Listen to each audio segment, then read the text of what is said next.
On a retrouvé Guillaume Clossa qui est avec nous par téléphone. Bonjour Guillaume. Bonjour Guillaume. Bonjour, fondateur donc du think tank Europa Nova, ancien Sherpa du groupe de réflexion sur l'avenir de l'Europe. Je le disais, alors 10 mois pour que les 27 membres de l'Union européenne votent, que leur Parlement vote le principe de ce plan de relance à 750 milliards d'euros.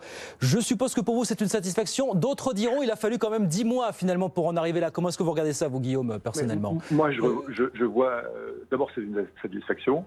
Deuxièmement, c'est pas une surprise. Et troisièmement, techniquement, on savait que pour que l'Union européenne soit capable d'emprunter, parce qu'emprunter 750 milliards, c'est énorme, hein, ça se fait pas comme ça, oui. Surtout quand c'est une première. Et on savait dès l'été dernier que l'Union ne serait pas prête avant juillet prochain. Donc le timing, en fait, est respecté. Le timing prévisionnel le plus probable est en fait respecté. Donc ça, c'est la bonne chose.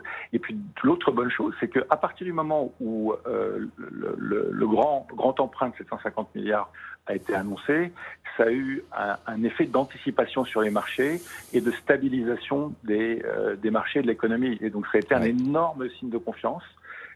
Résultat, les taux d'intérêt sont restés bas et il y a eu toute une série d'effets vertueux. Oui. Et c'est donc une sorte de prophétie autoréalisatrice qui s'est réalisée. Alors j'entends parfaitement ce que vous dites Guillaume. Cela dit, vous avez vu comme moi toutes les remarques, les prises de position sur le thème. Ah mais oui, mais regardez la réactivité dont ont fait preuve les Américains finalement. Est-ce que vous vous dites, oui, on n'aurait pas forcément pu faire ça beaucoup plus vite, mais est-ce qu'il y a des choses à revoir dans le fonctionnement des institutions pour que ça puisse éventuellement aller plus vite finalement? Alors deux choses, ils ont fait preuve de réactivité, mais vous voyez que il y a des décisions qui ont été annoncées qui n'ont pas été mises en œuvre aux États-Unis. Il y a beaucoup de communication politique. Donc, je trouve que on est un peu trop sévère par rapport à l'Union européenne. Et dès que les États-Unis annoncent quelque chose qui vont mettre des mois à mettre en œuvre, on le prend pour argent comptant. Donc c'est un peu bizarre quand même comme attitude. On est très très sévère à l'égard de nous-mêmes. Secondo, c'est une première. Rappelez-vous que moi j'étais au Conseil européen il y a 10 ans. Il était impossible, notamment à cause de la présence des Britanniques, d'imaginer un plan de relance européen. Ça ne pouvait même pas être mis à l'ordre du jour du Conseil européen. Oui. En moins de 3 mois, on a obtenu un accord. Après, on savait objectivement qu'il y avait au moins 6 à 9 mois de délai dû au fait qu'il y a un processus de ratification à mettre en œuvre. Et on savait qu'il y avait 1 an du point de vue technique. Strictement bancaire, levée de fonds, etc., parce que c'était une première.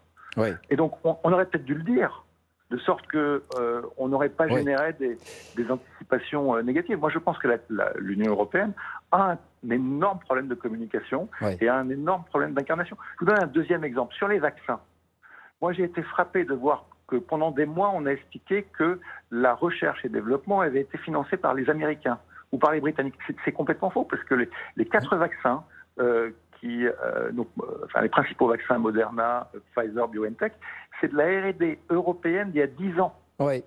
Le centre européen même les commissaires n'étaient pas au courant. Et donc on a un défaut de communication politique au sommet qui donne une image négative de l'Union. Et puis quand on regarde sur le plan de vaccination, en fait on a 4 semaines, 6 semaines de retard par rapport à ce qui se passe aux États-Unis. Oui.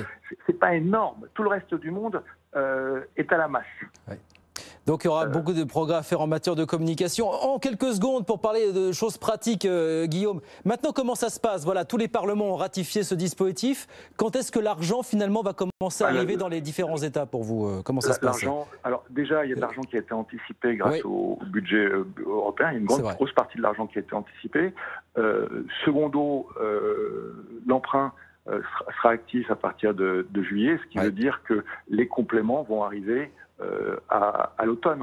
Mais beaucoup d'argent a été anticipé. Et puis par rapport aux États-Unis, il y a un autre phénomène européen qui a été rendu possible parce qu'on a allégé les contraintes budgétaires, c'est ce qu'on appelle la stabilisation automatique, et notamment en matière sociale. Oui. Et donc là, c'est aussi des centaines de milliards qui ont été mis en place, plus les lignes de crédit de la Banque centrale. Qui était quasiment infini. Oui. De l'argent anticipé a déjà été versé, le reste va arriver, enfin une partie également cet automne. Dernière question, Guillaume, 30 secondes et on vous libère. Certains disent ce plan, 750 milliards d'euros, Il n'est pas suffisant, il a été adopté, les modalités ont été adoptées il y a 1 an alors qu'on ne savait pas que la crise allait durer encore au moins 1 an et demi. Est-ce que vous dites qu'il faut rajouter au pot? Certains le disent aujourd'hui. Est-ce que vous êtes de cet avis? Oui, mais si vous voulez, le vrai sujet, c'est pourquoi faire.